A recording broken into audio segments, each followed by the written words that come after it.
Assalamualaikum warahmatullahi wabarakatuh.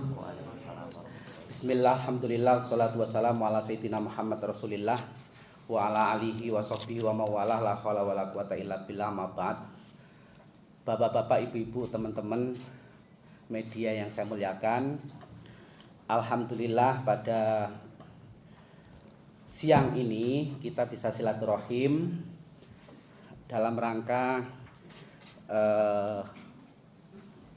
menjelaskan apa yang berkembang di Nahdlatul Ulama. Yang pertama yang perlu kami jelaskan adalah bahwa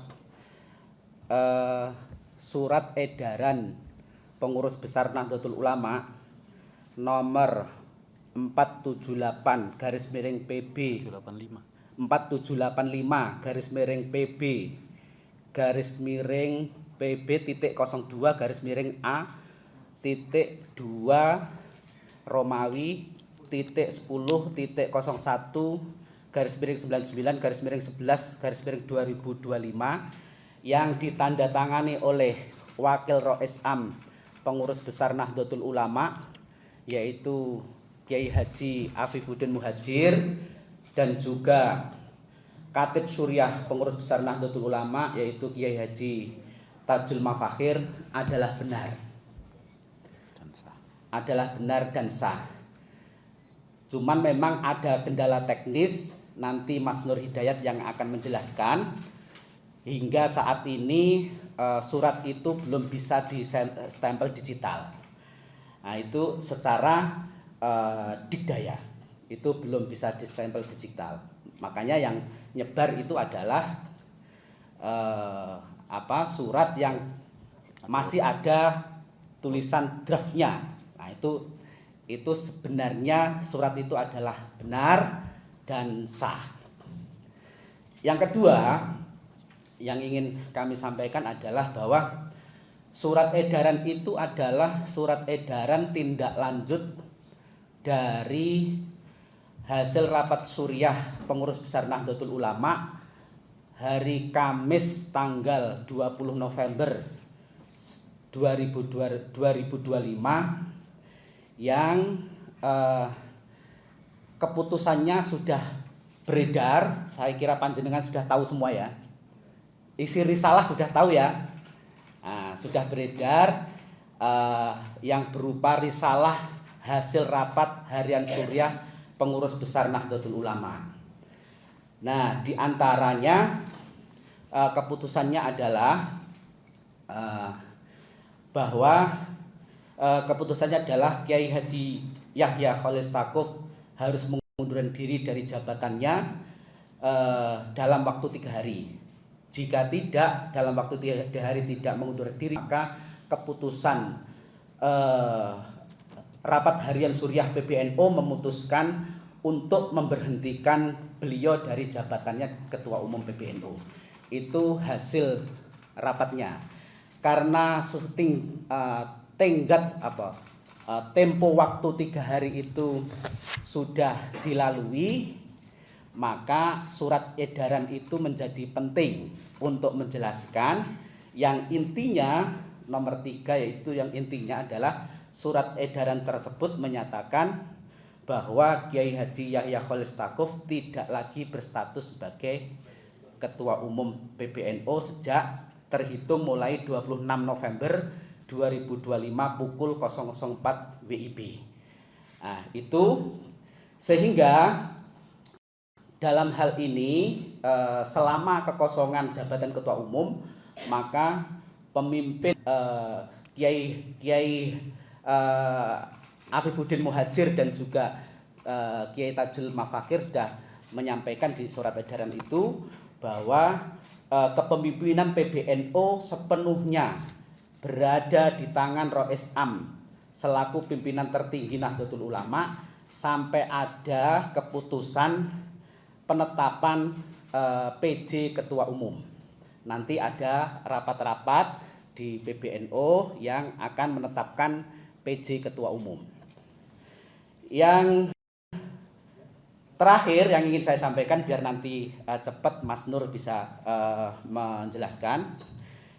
jika terdapat keberatan atas keputusan ini, itu sudah ada mekanisme penyalurannya, yaitu mekanisme penyalurannya melalui mekanisme majelis tahkim di PBNU. Di PBNU sudah ada majelis tahkimnya.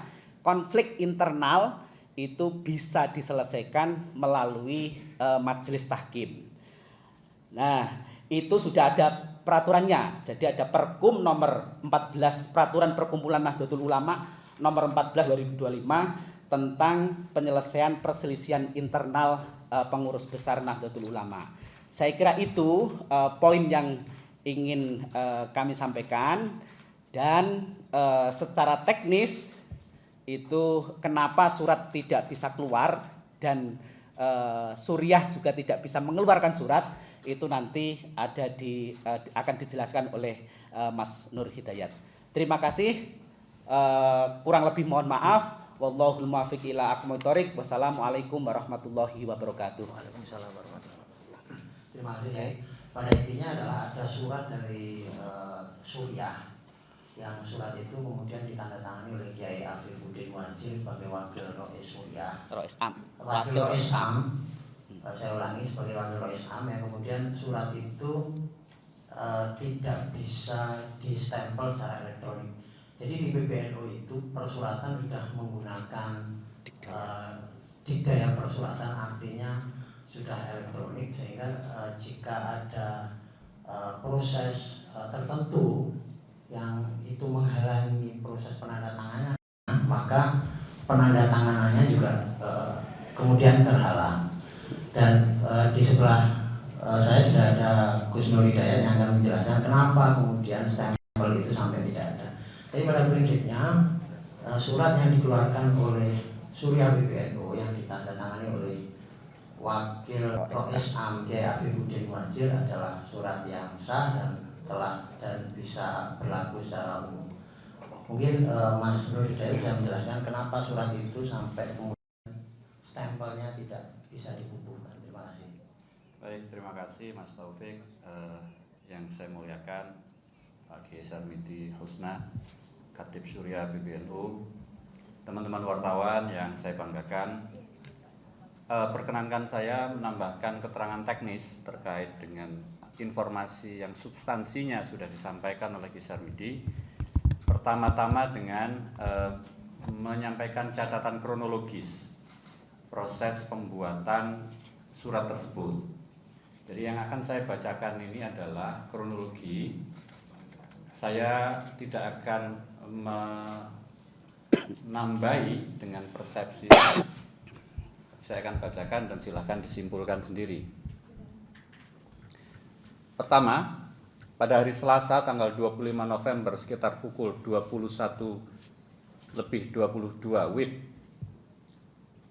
Haji Faisal Saimima dihubungi oleh saudara Khairun Nufus, staf Suriah yang memiliki role atau peran sebagai staf surat keluar dalam platform Dikdaya Persuratan untuk membubuhkan stempel atas surat edaran nomor 4785 dan seterusnya yang sudah dijelaskan oleh Kiai Sarmidi tadi.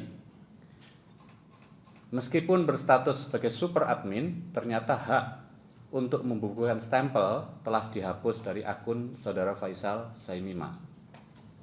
Yang kedua, pada pukul 21:54 waktu Indonesia Barat, saya, Nur Hidayat, Wakil Sekretaris Jenderal PBNU, yang sejak sebelum launching Dikdaya Persuratan ini mendapat mandat untuk mengawal program unggulan PBNU ini, saya mengkonfirmasi kepada tim Pruri terkait siapa yang mencabut hak stamping, hak pembubuhan stempel untuk akun Sekretariat Jenderal PBNU. Sekali lagi, akun Sekretariat Jenderal PBNU. Dan akun pribadi saya sebagai pengurus punya akun yang sejak awal implementasi Dikdaya pada tanggal 1 Agustus 2024, akun itu aktif dan efektif untuk melakukan stamping. Pada malam itu, tim Peruri mengkonfirmasi bahwa kedua akun, baik akun Sekretariat Jenderal PBNU maupun akun pribadi saya masih terdaftar sebagai pemegang otoritas untuk membubuhkan stempel. Tetapi faktanya sebenarnya sejak beberapa hari sebelum itu, saya dan akun Sekretaris Jenderal PBNU tidak bisa membubuhkan stempel. Keterangan lengkapnya nanti akan saya lampirkan, akan dibagikan oleh Mas Taufik selaku pengurus Lembaga Taklif dan Nasyr PBNU. Nah, dengan kondisi itu maka dapat disimpulkan bahwa terdapat aksi sabotase dari tim Project Management Office Dikdaya PP terhadap 2 akun tersebut. 3. Di tengah-tengah komunikasi dan koordinasi, baik Saudara Khairun Nufus dengan saya maupun dengan para pihak terkait proses pembubuhan stempel nomor 4785 tersebut, tampilan layar pratinjau untuk surat nomor 4785 yang sebelumnya tampak normal di layar, tiba-tiba berubah menjadi tampilan kode skrip yang tidak terbaca sama sekali. Kejadian tersebut berlangsung sangat cepat dan baru disadari beberapa menit kemudian. 4. Rusaknya tampilan pratinjau tersebut berlangsung hingga Rabu, tanggal 26 bulan 11 pagi. Dan selama malam sampai pagi itu personil tim PMO Digital Dikdaya yang kami hubungi tidak memberikan respon sama sekali. 5. Setelah melakukan berbagai upaya dan pendekatan yang bersifat extraordinary, tampilan layar pratinjau tersebut sempat kembali normal pada hari Rabu pukul 8:56 waktu Indonesia Barat.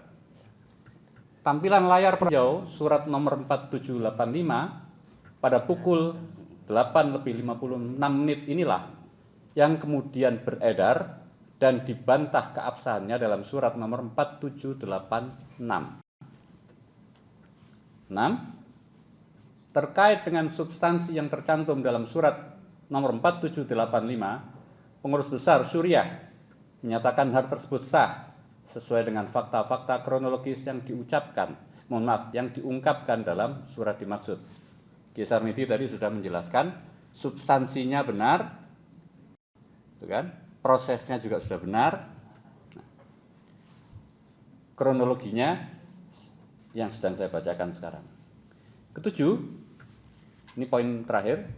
Dengan catatan kronologis tersebut, maka klaim kebenaran dan keabsahan sebagaimana dimaksud dalam surat nomor 4786 yang semata-mata mengedepankan prosedur teknis administratif dengan sendirinya telah cacat dan tidak memiliki basis legitimasi moral. Teman-teman sekalian yang saya hormati dan saya banggakan, kami merekam catatan upaya sabotase itu sejak tanggal 21 Oktober 2025. Dalam catatan kami, pada hari Selasa tanggal 21 Oktober, tim PMO Digital menginformasikan telah menerima arahan dari seseorang agar pemegang otoritas stempel yang lama dibatasi 3 saja. Ketika perintah ini diberikan, pemegang stempelnya ada 4. Satu-satunya atau salah satu akun yang diminta untuk dihapus itu adalah akun dengan alamat email rois.aam@nu.or.id yang merupakan akun resmi Rois Am, Pengurus Besar Nahdlatul Ulama. Keterangan detailnya nanti bisa dibaca. Saya akan lompat kepada kejadian tanggal 25 November pukul 21.25 itu. Nah, yang terjadi kemudian adalah, teman-teman sekalian, kita bisa menyimpulkan bahwa basis legitimasi moralnya sudah nggak ada. Karena ini adalah proses sabotase dan hijacking. Terakhir, kejadian yang paling mengejutkan kami semua adalah pada hari Rabu tanggal 26 November 2025 kemarin, sekitar pukul 19.22, 2 akun staf Pengurus Besar Suriah yang sebelumnya punya peran sebagai staf surat keluar telah dinonaktifkan oleh tim PMO Digital tanpa pemberitahuan sebelumnya. Kedua akun tersebut atas nama saudara Khairun Nufus dan saudara Abdul Siddiq, dan penonaktifan akun tersebut tidak berselang lama dari agenda Roisam di hotel ini yang menggelar silaturahim dengan PWNU se-Indonesia. Dengan demikian, maka dengan dihapuskannya kedua akun staf surat keluar pengurus besar Suriah itu, maka secara substantif pengurus besar Suriah telah dibekukan secara sepihak dan secara digital oleh oknum-oknum pengurus besar Tanfidiyah dengan memanfaatkan tangan tim PMO Digital PBNU. Demikian yang bisa saya sampaikan. Terima kasih. Wallahul muwaffiq ila aqwamit thoriq. Assalamualaikum warahmatullahi wabarakatuh. Waalaikumsalam warahmatullahi wabarakatuh. Terima kasih Mas Nur Hidayat. Untuk mungkin Pak Kiai Sarmidi ada tambahan sedikit. Oh. Baik, terima kasih Mas Taufik. Jadi intinya bahwa hasil rapat harian Suriah pengurus besar Nahdlatul Ulama tanggal 20 November itu sudah berlaku karena tenggat waktunya sudah lebih dari 3 hari ketika diterima, maka itu berlaku sehingga Kiai Haji Khalil Yahya Stakuf statusnya sudah tidak pengurus besar, ketua umum pengurus besar Nahdlatul Ulama lagi. Kalau beliau tidak berkenan atau tidak setuju terhadap keputusan ini, maka beliau boleh atau kami persilakan ada hak untuk mengajukan keberatan di Majelis Tahkim Nahdlatul Ulama. Itu ada mekanisme penyelesaian secara internal itu. Nah, untuk itu para teman-teman, kami juga menghimbau, ini adalah masalah internal yang kami punya wewenang untuk menyelesaikan secara internal. Dan kami adalah Nahdlatul Ulama adalah ormas, juga taat kepada undang-undang ormas yang menyatakan bahwa kalau ada konflik internal itu diselesaikan secara internal. Di NU ada yang namanya Majelis Tahkim itu. Saya kira itu tambahannya. Terima kasih. Mungkin ada pertanyaan? Cara dari kanan dulu. Dari kompas.com. Yang ingin saya tanyakan, kalau dari Gus Yahya sendiri kan sudah berulang kali bilang kalau dirinya hanya bisa dimundurkan lewat muktamar, baik itu muktamar yang rutin maupun LB. Nah, kalau dari teman-teman Rai Suriah sendiri mungkin ada dasar ADART-nya terkait dengan keputusan ini bisa membuat Gus Yahya mengundurkan diri gitu, dan bisa menjawab bantahan dari Gus Yahya. Terima kasih. Caranya? Perkenalkan Bapak, saya Raihanah dari email.com. Di tengah isu Gus Yahya yang dipecat sebagai ketua PBNU juga beredar audit internal PBNU tahun 2022 yang menyatakan ada aliran dana 100 miliar ke PBNU yang kala itu dikendalikan oleh Pak Mardhani Maming yang kala itu menjabat sebagai Bendung. Yang ingin saya tanyakan, apakah itu benar? Dan yang kedua, apakah hal itu menjadi akumulasi yang akhirnya membuat Gus Yahya dipecat dari ketum PBNU? Tiga lagi ya. Terima kasih. Saya Hilmi dari Jawa Pos. Menindaklanjuti sabotase digital ini, apakah jajaran Suriah tetap pakai surat yang beredar itu yang ada draftnya, atau akan mengeluarkan surat fisik yang stempel manual untuk legitimasi? Itu yang pertama. Terus yang kedua, tadi sempat disinggung Rais Am menggelar pertemuan dengan DPW atau tingkatan NU, itu intinya apa Pak? Apakah sama seperti ketika Gus Yahya mengundang di Surabaya, terus dari Suriah sendiri mengundang itu dalam rangka apa? Terima kasih. Ya. Saya mau konsultan dari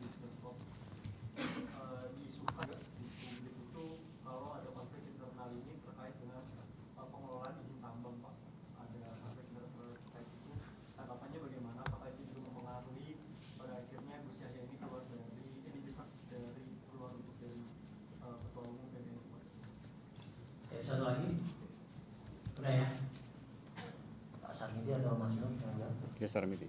Porsinya geser Miti. Berat sekali. Berat sekali jelaskan.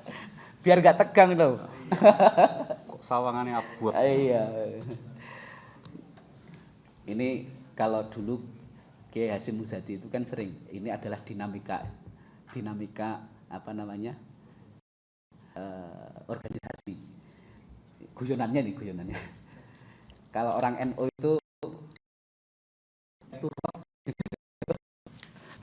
ya itu biasa.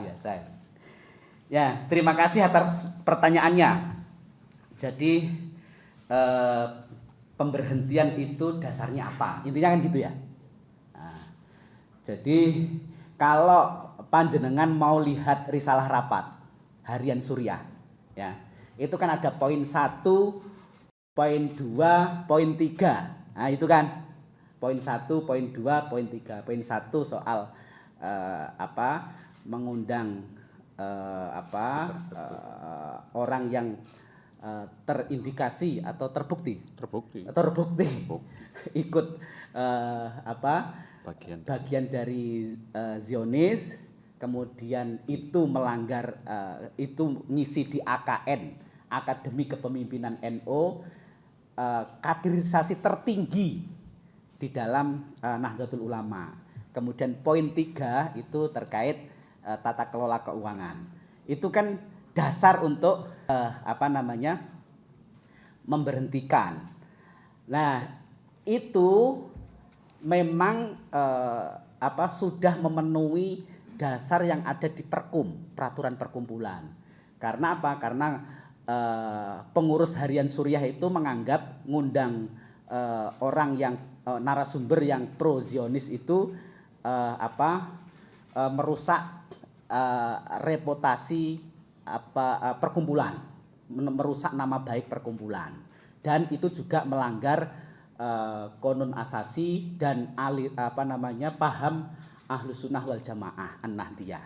Itu yang kemudian itu sudah masuk kategori di pasal yang bisa untuk memberhentikan. Itu yang nanti perkumnya mungkin Mas Nur bisa menjelaskan perkum nomor berapa, saya nggak hafal gitu. Nanti dijelaskan oleh Mas Nur. Yang kedua, soal audit ya. Soal audit ini memang sebenarnya itu adalah konsumsi internal. Tapi saya nggak tahu kok tiba-tiba itu bisa bisa viral, bisa nyebar di media massa, media sosial. Nah, itu kalau kita melihat data yang ada itu benar adanya ada aliran yang masuk itu. Tapi secara rinci itu kami memang tidak bisa menjelaskan secara rinci di depan panjenengan semuanya. Saya kira itu ya. Saya kira sudah dapat dipahami, ya. Nomor kalau sabotase digital Mas Nur nanti. Pertemuan dengan PW. Nah, ini Rois PW, pengurus wilayah Nahdlatul Ulama itu memang banyak yang tanya-tanya kalau soal hasil rapatnya yang hasil rapat Suriah yang poin 1, 2 itu mereka sudah paham, jelas. Tapi yang poin 3 itu memang banyak yang tidak jelas. Sehingga Kiai Rois Am, Kiai Miftahul Akhyar itu mempunyai keinginan atau kewajiban, merasa memiliki kewajiban untuk menjelaskan kepada Rois Suriah dan juga pengurus NU yang lain untuk terkait yang utamanya itu adalah poin 3 yang memang tidak bisa dijelaskan secara umum seperti ini, tidak bisa dipublikasikan. Saya kira itu. Nah, kalau isu tambang itu sebenarnya bukan bagian dari dasar dari masalah ini. Itu isu yang lain. Saya kira isu tambang itu berbeda. Saya kira itu ya, jawabannya clear ya, jelas. Mas Nur mungkin Mas Nur nambahin Mas Nur. Baik, terkait sabotase digital ini memang saya mohon maaf kalau tadi intonasinya agak tegas. Tapi ora tegas, Mas. Saya ini ngawal itu mulai pertengahan Agustus 2024. Semua orang di internal PBNU tahu, bahkan sampai menuduh Dikdaya itu karena saya ingin numpang tenar. Akhirnya kan jadi guyonan dari Dikdayat ke Dikdaya. Betapa sakitnya hatiku lah kira-kira ketika hari ini aku nggak bisa jadi super admin lagi. Itu satu. Yang ingin saya tegaskan adalah tadi apakah kembali manual atau bagaimana? Kami sedang ingin bicara dari hati ke hati dengan tim PMO Digital. Mereka ini anak-anak baik, anak-anak cerdas, sangat kreatif. Sangat kreatif. Mereka pernah mengembangkan aplikasi dalam waktu yang sangat cepat ketika kita kena COVID. Mereka bagian dari tim itu. Ini bukan tim kaleng-kaleng. Dan Dikdaya persuratan ini sudah jauh melesat sampai ke lebih dari separuh PJNU. Jadi ini bukan persuratan di PBNU. Ini persuratan digital untuk Nahdlatul Ulama. Untuk mendapatkan tim dan hasil seperti yang ada sekarang, proses trialnya itu kami mulai sejak terpertama Kiai Yahya Khalil Stakuf menjadi ketua umum. Gus Sekjen, Gus Saifullah Yusuf mengajak saya dan 2 orang teman untuk studi banding ke Sumedang, melihat Sumedang yang cukup bagus digitalisasinya. Mas Taufik ikut waktu itu enggak? Ikut. Saksinya ada di sini. Itu semester pertama. Gus Sekjen, Saifullah Yusuf sebagai bagian dari penanggung jawab urusan administratif mencoba mencari prototipe. Pulang dari sana saya matur Gus, enggak bisa. Kenapa enggak bisa? Di Pemda itu, bahkan di pemerintahan pun, surat itu tanda tangan 1. Di NU itu bisa 2 sampai 4. Karena memang NU ini sesuatu yang harus dijaga, tidak bisa satu tanda tunggal. Itu pertama. Lalu kami juga ini tidak lolos screening lah kira-kira. Lalu pada 2022 sekitar bulan Agustus atau Juni ya saya lupa, Agustus, kita mendapatkan komitmen program untuk hibah aplikasi lah dari salah satu perusahaan ini melayani banyak BUMN besar. Tapi lagi-lagi ini macet di tengah jalan karena personilnya tidak dedicated. Nah, tim Dikdaya ini, tim pengembang sistem yang kemudian menjadi Dikdaya persuratan ini dan kemudian ke depan akan menjadi ekosistem Dikdaya. Yang saya kira teman-teman kalau menyaksikan pidato Ketua Umum PBNU di berbagai kesempatan, ini salah satu program unggulan beliau. Tim ini tim yang luar biasa sekali. Cuma ini kan masalahnya, kenapa? Karena perbedaan-perbedaan positioning, lalu kemudian harus ada aksi-aksi seperti yang saya sampaikan tadi. Jadi kalau tadi Mas Sata tanya, apakah akan kembali ke manual? Saya kira-kira kulaan bawang merah ke Brebes dulu untuk melepaskan ini menjadi manual lagi. Ini persoalan yang sangat sederhana sebenarnya. Bagaimana masing-masing pengurus besar Syuriah dan Tanfidiyah itu dijaga otorisasinya dan mestinya masing-masing pihak tetap punya kewenangan untuk menerbitkan surat. Saya tadi sudah sampaikan ada kronologi di tanggal 21 Oktober 2025 yang mencabut hak dari akun atas nama Rois Am untuk membubuhkan stempel. Sampai tadi malam tim Peruri mengatakan bahwa akun itu masih terdaftar di mereka. Secara sistem Peruritera, akun-akun itu termasuk akun saya dan juga akun Sekretariat Jenderal. Sekali lagi, Sekretariat Jenderal itu ada akun sendiri, Sekretaris Jenderal itu ada akun sendiri. Yang Sekretaris Jenderal dimatikan. Di Peruri statusnya masih aktif. Saya kira itu. Jadi kalau pertanyaannya seperti itu, jangan bikin saya nangis lah Mas kira-kira. Saya mendampingi tim ini dan ya bahkan saya sudah turun role saya jadi seperti Kiai Sarmidi, hanya bisa periksa surat, tanda tangan. Dulu saya super admin itu 2 level di atas pengurus. Di atas pengurus biasa itu admin, gitu kan, bisa mengelola sumber daya akun yang lain. Lalu saya ini super admin. Saya kira itu, ojo tegang-tegang Pak. Kok sawangan ini berat. Terakhir Mak Kiai Sarmidi mungkin ada Mas closing statement terakhir. Monggo Ki.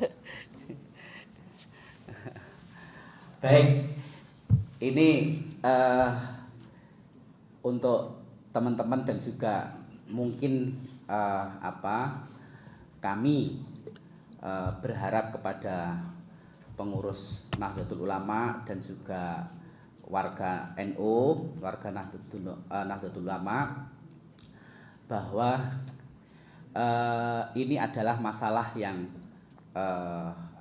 internal PBNU dan kami mohon untuk bisa tenang dan